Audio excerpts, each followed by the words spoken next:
So after the streaming age of everyone being on stream and going back to live music, how did that affect your guys' financials and transitioning into what it is now? We've had to pivot 25 times at this point. But the thing is, we know who we are. We know what we do well. We can produce video and audio at a very high level. And we can also give artists a really comfortable place to perform. And so that they usually deliver their best performances in the environment that we create. So, like having those things as sort of something to fall back on has been great because people trust us, artists trust us. They're willing to try new ideas with us, and we're always coming up with new ideas.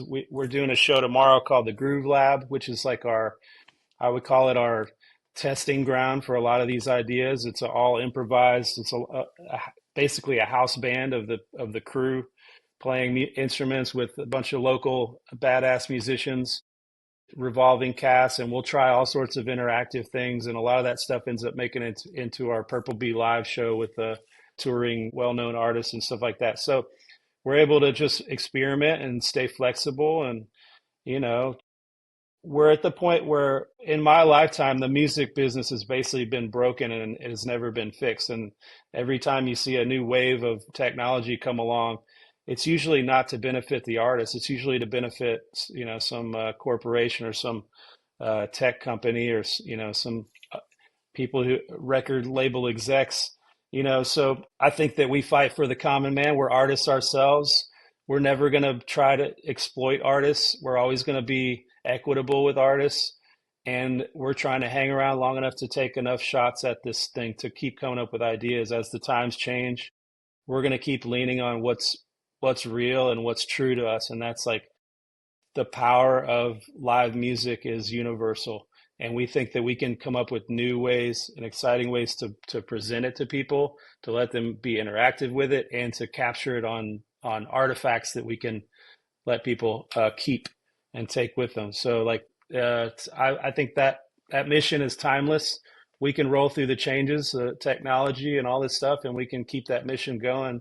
And I think that if we haven't already hit on the magic bullet, then we will hit on them as we go. We'll hit on many over the years if we hang around long enough. And I also think that, the community of Purple Bee has been so amazing and supportive, just like the entire city of Austin is towards musicians. I mean, we've proven that we can crowdfund an album for an artist. Artists aren't able to usually, vinyl isn't as accessible to the everyday artist as a lot of people may think. So the fact that within a night you can get an entire grade A production, video, audio wise, also open it to the public for people to actually come in and view, and then pay for an album that isn't even created yet.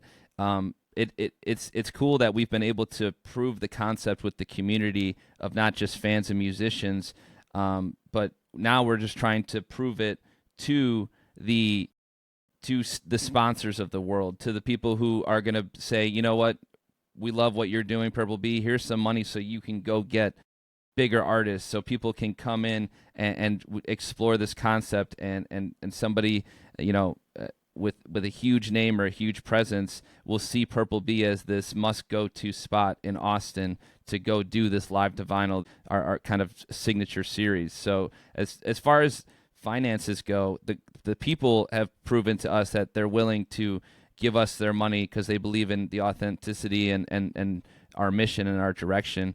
And now at this point, I feel like we're seeking other people to take a shot on us, whether it be sponsorship or some type of creative collaboration with other people, in the live streaming space and beyond.